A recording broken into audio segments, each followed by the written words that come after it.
कभी कलावा से परहेज तो कभी धार्मिक भजन पर रोक। डीडी और दूरदर्शन न्यूज पर कैसे चलता था कांग्रेस का हिंदू विरोधी एजेंडा। आज जो कांग्रेस विपक्ष में रहकर खुलेआम राम मंदिर का विरोध कर चुकी है, वो कांग्रेस जब सत्ता में थी तो दूरदर्शन और डीडी न्यूज सहित सारे सरकारी संस्थाओं और चैनलों पर कैसे हिंदू विरोधी एजेंडा चलाया जाता था। इसके 3 एग्जाम्पल मैं आपको बताता हूँ, वीडियो बिना स्किप किए पूरी देखना। बिल्कुल फ्रेश मैटर है। डीडी न्यूज से जुड़े एंकर और पत्रकार, ये मामला अशोक श्रीवास्तव से जुड़ा हुआ है। अशोक श्रीवास्तव को यूपीए शासन में कलावा पहनने को लेकर टॉप ऑफिशियल से बुलावा आया था, जिसमें अशोक श्रीवास्तव ने बताया कि 2006 में यूपीए शासन काल में उन्हें कलावा पहनने को लेकर टॉप ऑफिशियल से ये निर्देश आए थे कि आपका कलावा स्क्रीन पर नहीं दिखना चाहिए।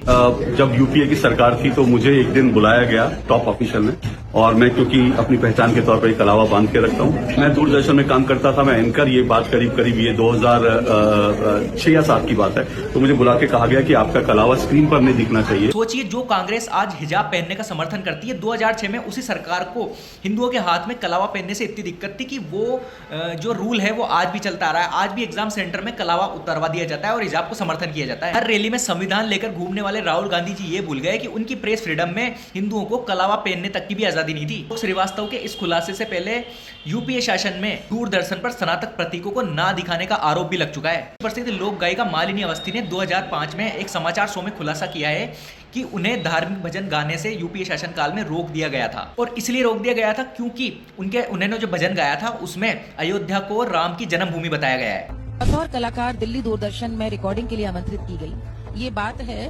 2004-5-6 की, 5-6। तो मैं एकदम हतप्रभ रह गई। आए तो उन्होंने कहा आप कुछ और गा सकती हैं, कि हमने तो विश्वास ही नहीं किया। मैंने कहा कि लिहले जन्म ये तो वहाँ पे गाया जाता है, रामनवमी भाई ये गाया जाता है, घाटों गाया जाता है। उन्होंने कहा नहीं, आप फिर ये हटा दीजिए कि अयोध्या में जन्मे। आजकल राहुल गांधी ओबीसी के पक्ष में जो हितैषी बनने का नाटक कर रहे हैं ना, उसका भी मैं बताता हूं आपको। जब 2004 में कांग्रेस की सरकार बनी, राहुल गांधी जी की सरकार बनी, तो बहुत सारे पत्रकारों को, बड़ी संख्या में ओबीसी पत्रकारों को निकाल दिया गया। उन पत्रकारों में एक जाने माने पत्रकार थे जिनका नाम था दीपक चौरसिया।